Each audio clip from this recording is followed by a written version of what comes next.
ఎందుకంటే ప్రతి వ్యక్తికి కూడా చతుర్విధ పురుషార్థాలు సాధించడానికే మానవ జన్మ ఉన్నది కదా. ధర్మ అర్థ కామ మోక్షములు, ఇది ప్రతి జీవుడు సాధించవలసినవి నిర్దేశించారు మన ఋషులు. ఈ 4 తప్ప ఏవైనా ఉన్నాయో మీరు చెప్పండి, నేను తెలుసుకుంటా.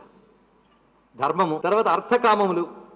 అర్థకామాలని తెలుసు కదా, వాటి గురించి బతుకంతా దేవుళ్ళాడు. ఏంటి అర్థకామ. 4వది మోక్షం, కావాలనుకున్న వాడికి 4వది, అక్కర్లేదు అనుకున్న వాడికి మధ్యలో 2. ధర్మ అర్థ కామ మోక్షములు, ఈ 4 ప్రతివాడు సాధించాలి. ఇందులో ఏ ఒక్కటో సాధిస్తే వాడు దెబ్బతింటాడు. 4 సాధించినప్పుడే వాడు పురుషుడు అవుతాడు, అంతే కదండి. పురుషుడి అర్థములు పురుషార్థములు. పురుషుడు అంటే మానవుడు, ఇది అర్థం. మీకు అనేక మార్లు నేను చెప్పాను కనుక చెప్పక్కర్లే. మానవుడు, మానవుడికి పురుషుడు అని పేరు ఎందుకు వచ్చిందంటే ఇతర జంతు జాలముల కంటే పూర్ణుడు వీడు, పరిపూర్ణుడు గనక. ఇతర జంతు జాలములకి కంటే బుద్ధితో పరిపూర్ణుడు గనక వీడికి పురుషుడు అని పేరు వచ్చింది. మానవ జాతికి పురుష జాతి అనడానికి కారణం అది. పరమాత్మకు పురుషుడిని పేరు ఎందుకు వచ్చిందంటే ఆయన ఎప్పుడు పరిపూర్ణుడు గనక. ఇది తేడా.